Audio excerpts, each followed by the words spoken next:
So to make bohemian concholadas, I first start off with 2 packets of instant yeast, half a cup of sugar, 2 cups of warm milk, which is at 110 degrees, then 6 cups of flour, 4 egg yolks, 1 egg yolk or egg white, and then a teaspoon of salt, and then butter, which I'll be using 1/4 butter, which is half this stick.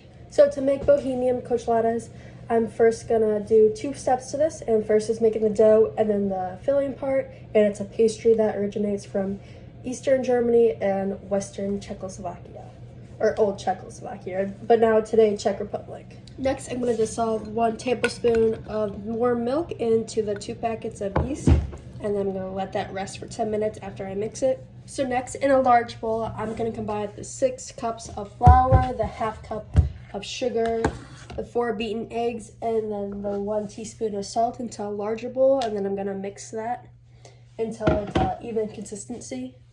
Then next is to beat the yolk and add that into the dry mixture along with the eggs.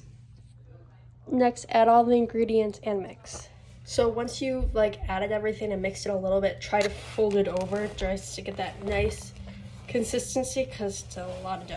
So the dough should be looking like this, very doughy, but then we're gonna add a wet washcloth over it and let it sit for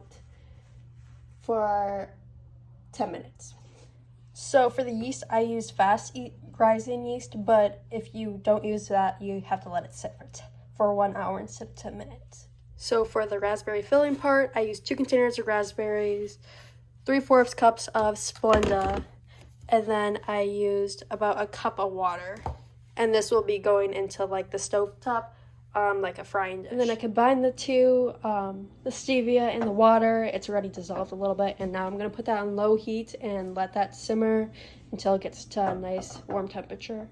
Then for 10 minutes, I let this simmer on low before I go in and start breaking apart the raspberries, and then I put it on high for about 5 minutes. Almost forgot the cornstarch, but add 3 tablespoons of cornstarch to help thicken the mixture up. Now that it's done simmering and stuff, I'm gonna let it rest for 10 minutes as I roll out the dough. So on a clean surface, flour it down and then kind of knead the dough a little bit more, and then after that just divide it into sections and put it in a pan. But first I put a little bit more flour just to help thicken up, and then I sprayed the pan with olive oil. Next is to add the filling in after you firmly pressed it, and I firmly pressed it like a little cup. And then I'm gonna put this in the oven for 350, and I'll leave that in for 25 minutes. And this is the final product. Thanks for watching.